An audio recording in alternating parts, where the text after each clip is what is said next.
ನಮಸ್ಕಾರ ಸ್ನೇಹಿತರೆ.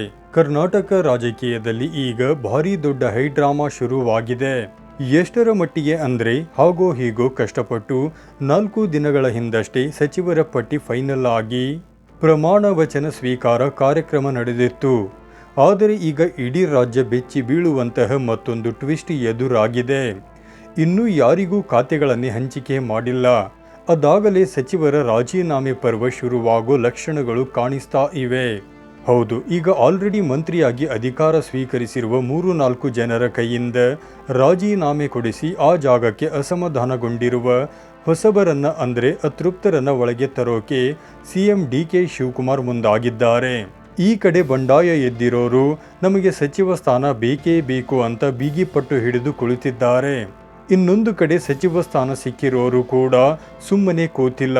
ನನಗೆ ಇದೇ ಖಾತೆ ಬೇಕು, ಅದೇ ಪ್ರಭಾವಿ ಖಾತೆ ಬೇಕು ಅಂತ ದೆಹಲಿ ಮಟ್ಟದಲ್ಲಿ ದೊಡ್ಡ ಲಾಬಿ ಶುರು ಮಾಡಿದ್ದಾರೆ.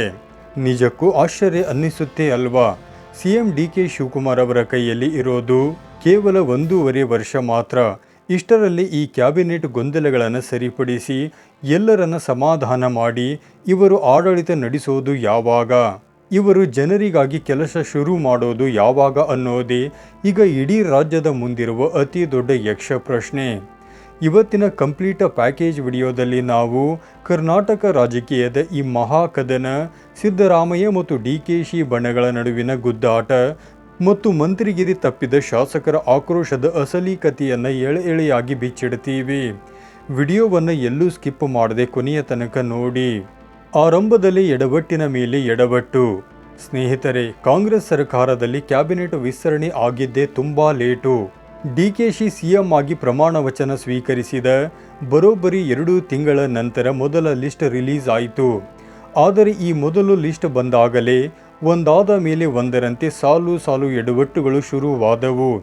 ಯಾವ ಮಟ್ಟಿಗೆ ಅಂದರೆ ಲಿಸ್ಟ್ನಲ್ಲಿ ನನ್ನ ಹೆಸರೇ ಇಲ್ಲ ಅಂತ ಬೇಸರಗೊಂಡು ಹಿರಿಯ ನಾಯಕ ಎಸ್ ಮಲ್ಲಿಕಾರ್ಜುನ್ ಅವರು ರಾಜೀನಾಮೆ ಕೊಡ್ತಾರೆ ಅನ್ನೋ ಭಾರೀ ವದಂತಿಗಳು ಇಡೀ ರಾಜ್ಯಾದ್ಯಂತ ಹಬ್ಬಿದ್ದವು.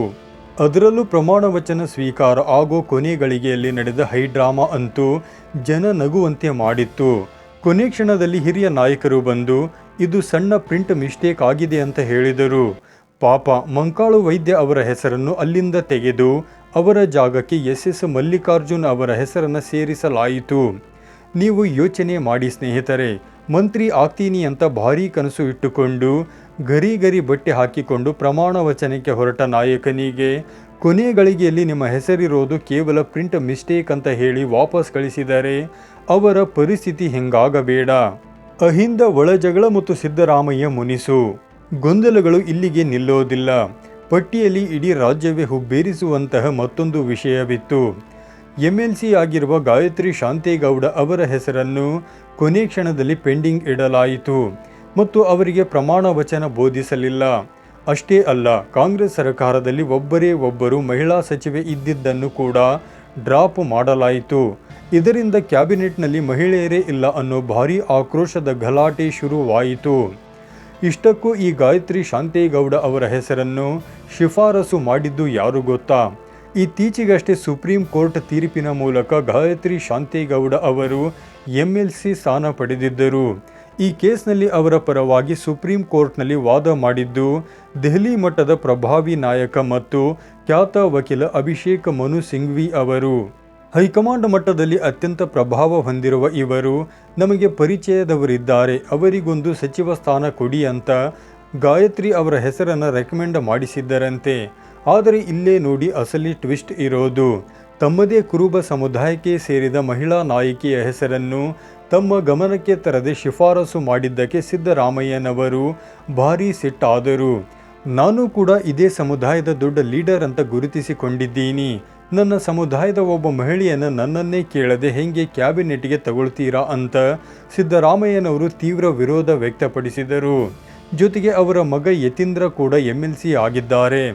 ಈಗಾಗಲೇ ಕುರುಬ ಸಮುದಾಯಕ್ಕೆ ಒಂದು ಮಂತ್ರಿ ಸ್ಥಾನ ಕೊಡಲಾಗಿದೆ.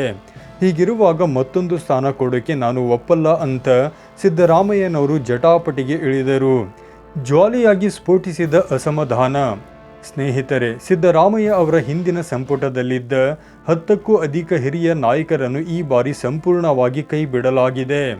ಅವರ ಜಾಗಕ್ಕೆ ಬರೋಬ್ಬರಿ 13 ಹೊಸ ಮುಖಗಳನ್ನು ಸೇರಿಸಿ ಒಟ್ಟು 20 ಜನರಿಗೆ ಸಚಿವ ಸ್ಥಾನ ನೀಡಲಾಗಿತ್ತು.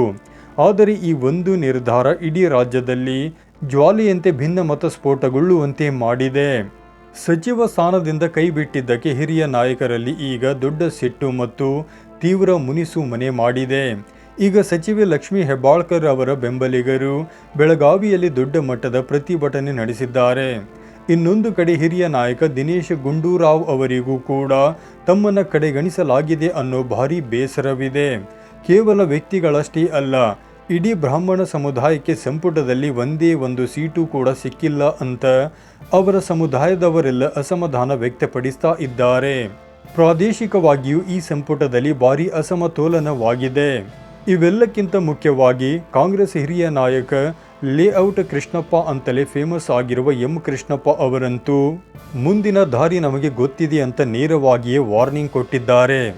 ಹಳಬರನ್ನ ಕೈಬಿಟ್ಟಿದ್ದು ಮತ್ತೊಂದು ಕಡೆ ಹೊಸಬರಿಗೆ ಮಣಿ ಹಾಕಿದ ಈ ನಿರ್ಧಾರಗಳು ಈಗ ಕಾಂಗ್ರೆಸ್ ಹೈಕಮಾಂಡ್ ಪಾಲಿಗೆ ನುಂಗಲಾರದ ತುತ್ತಾಗಿವೆ. ವೀಕ್ಷಕರೇ, ಈ ಎಲ್ಲ ಒಳ ಜಗಳಗಳು, ಗುಂಪುಗಾರಿಕೆ ಹಾಗೂ ಖಾತೆ ಹಂಚಿಕೆಯ ಗೊಂದಲಗಳು ಒಟ್ಟಾರೆ ಯಾರ ಮೇಲೆ ಪರಿಣಾಮ ಬೀರುತ್ತಿವೆ? ಅಧಿಕಾರಕ್ಕೆ ಬಂದ ಮೇಲೆ ಇಲಾಖೆಗಳ ಕೆಲಸವನ್ನು ಚುರುಕುಗೊಳಿಸಿ ಆಡಳಿತ ಯಂತ್ರಕ್ಕೆ ವೇಗ ನೀಡಬೇಕಾದ ಸಿಎಂ ಡಿ.ಕೆ. ಶಿವಕುಮಾರ್ ಅವರಿಗೆ ಇದು ನಿಜಕ್ಕೂ ಅತಿ ದೊಡ್ಡ ಅಗ್ನಿ ಪರೀಕ್ಷೆಯಾಗಿದೆ. ಇವರಿಗೆ ಇನ್ನುಳಿದಿರೋದು ಬರೀ 1.5 ವರ್ಷದ ಆಡಳಿತಾವಧಿ ಮಾತ್ರ. ಒಂದು ವೇಳೆ ಕಾಂಗ್ರೆಸ್ ನಾಯಕರು ಕೇವಲ ಇಲಾಖೆಗಳ ಕಿತ್ತಾಟ, ಸಚಿವರ ರಾಜೀನಾಮೆ ಪಡೆಯುವುದು, ಮತ್ತೊಬ್ಬರನ್ನ ಒಳಗೆ ಸೇರಿಸುವುದು ಹಾಗೂ ದೆಹಲಿ ಪ್ರವಾಸದಲ್ಲಿ ಕಾಲಹರಣ ಮಾಡಿದರೆ ಅಭಿವೃದ್ಧಿ ಕಾಮಗಾರಿಗಳ ಗತಿ ಏನು? ಆಡಳಿತ ನಡೆಸುವುದು ಯಾವಾಗ? ಈ ಗೊಂದಲಗಳಿಂದ ಸರ್ಕಾರದ ವರ್ಚಸ್ಸಿಗೆ ಭಾರೀ ಧಕ್ಕೆ ತರುತ್ತಿದೆ ಮತ್ತು ಮುಂಬರುವ ಚುನಾವಣೆಯ ಮೇಲೆ ತೀವ್ರ ಪೆಟ್ಟು ನೀಡುವ ಆತಂಕ ಸೃಷ್ಟಿಯಾಗಿದೆ. ಸ್ನೇಹಿತರೆ, ನಿಮ್ಮ ಪ್ರಕಾರ ಕರ್ನಾಟಕ ಕಾಂಗ್ರೆಸ್ನ ಈ ಗೊಂದಲಗಳಿಗೆ ಯಾರು ಕಾರಣ? ಇಷ್ಟೆಲ್ಲ ಕಿತ್ತಾಟಗಳ ನಡುವೆ ಸರ್ಕಾರ 1.5 ವರ್ಷಗಳ ಕಾಲ ಸುಲಲಿತವಾಗಿ ಆಡಳಿತ ನಡೆಸಲು ಸಾಧ್ಯವಾಗುತ್ತಾ? ನಿಮ್ಮ ಅನಿಸಿಕೆಗಳನ್ನು ಕಮೆಂಟ್ ಮಾಡಿ ನಮಗೆ ತಪ್ಪದೇ ತಿಳಿಸಿ.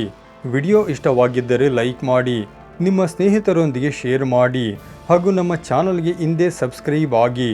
ಮುಂದಿನ ವಿಡಿಯೋದಲ್ಲಿ ಮತ್ತೆ ಸಿಗೋಣ. ಧನ್ಯವಾದಗಳು.